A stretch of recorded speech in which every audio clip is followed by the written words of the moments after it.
شہزادی جیسمین اور آتشی ستارہ۔ اقربا کے محل میں سب کچھ ٹھیک تھا، لیکن شہزادی جیسمین کو لگتا تھا کہ وہ صرف محل کی دیواروں میں قید ہے۔ وہ اکثر محل میں اداس رہتی تھی۔ ایک رات اچانک آسمان سے ایک سرخ چمکتا ہوا ستارہ ریگستان کی گہرائیوں میں گرا۔ لوگ ڈر گئے اور ادھر ادھر بھاگنے لگے، لیکن جیسمین کی آنکھوں میں ایک نئی چمک تھی۔ سلطان اور الادین کسی دوسرے شہر کے سفر پر تھے۔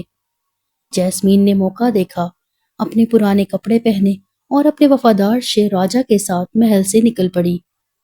وہ اس آتشی ستارے کا سچ جاننا چاہتی تھی۔ ریگستان کے بیچوں بیچ اسے ایک ایسی غار ملی جو پہلے کبھی وہاں نہیں تھی۔ جب جیسمین اندر داخل ہوئی تو وہاں دیواروں پر عجیب و غریب نقش تھے۔ وہ ستارہ دراصل ایک جادوئی کمپس تھا جو صدیوں سے کھویا ہوا تھا۔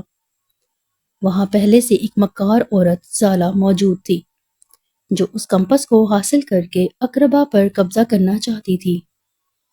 زالہ نے جادو سے جیسمین کو گھیر لیا، لیکن جیسمین صرف ایک شہزادی نہیں تھی، وہ ایک بہادر لڑکی تھی۔ جیسمین نے راجہ کو اشارہ کیا۔ جب زالہ کا دھیان راجہ پر گیا، جیسمین نے اپنی پھرتی دکھائی اور وہ جادوئی کمپس اٹھا لیا۔ کمپس سے ایک تیز روشنی نکلی جس نے زالہ کے کالے جادو کو ختم کر دیا اور اسے وہاں سے بھاگنے پر مجبور کر دیا۔